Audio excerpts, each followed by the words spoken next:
আসসালামু আলাইকুম। চলে আসলাম শাহনাজ ডায়েরি থেকে। আশা করি সবাই ভালো আছেন, আমরাও ভালো আছি আলহামদুলিল্লাহ। গ্রামে বা ঈদের ছুটিতে কোথাও গেলে এর আনন্দটাই অন্যরকম, কারণ আনলিমিটেড ছুটি থাকে এখানে। কবে আপনি আসবেন বা কবে যাবেন শিডিউল রাখার কোনো প্রয়োজন হয় না, কোনো রুটিনের প্রয়োজন হয় না। আপনি আপনার মনের আনন্দ নিয়ে যেখানে খুশি সেখানে যেতে পারেন এই আনলিমিটেড ছুটিতে। আসলে যারা চাকরি করে তারা ফ্যামিলির সাথে সময় কাটানোটা খুবই মুশকিল। অনেক সময় দেখা গেছে সাপ্তাহিক ছুটিটাও অফিসেই থাকতে হয় বিভিন্ন কাজের চাপে। কিন্তু যখন আপনি বাৎসরিক এই ছুটিটা পাবেন, ঈদের ছুটিটা, এখানে আপনি ফ্যামিলির সাথে কাটালে আসলে খুবই অন্যরকম একটা আনন্দ কাজ করে।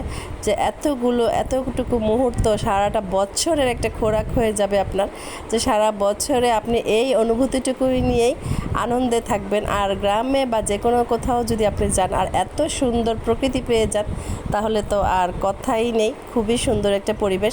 আসলে সব কিছুকেই মিস করছি, সবাইকে মিস করছি। সবাই আমার ভালোবাসা ও দোয়া নিও।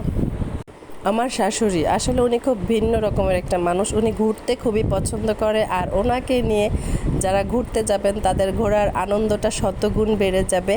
উনি খুব ভালো মনের একটা মানুষ। সবাই আমাদের জন্য দোয়া রাখবেন। আর ভিডিওটা কেমন লাগলো অবশ্যই কমেন্টের মাধ্যমে জানাবেন। রাধিয়া আসলে কার সাথে ছিল যদি বলতে পারেন। আসসালামু আলাইকুম, আল্লাহ হাফেজ।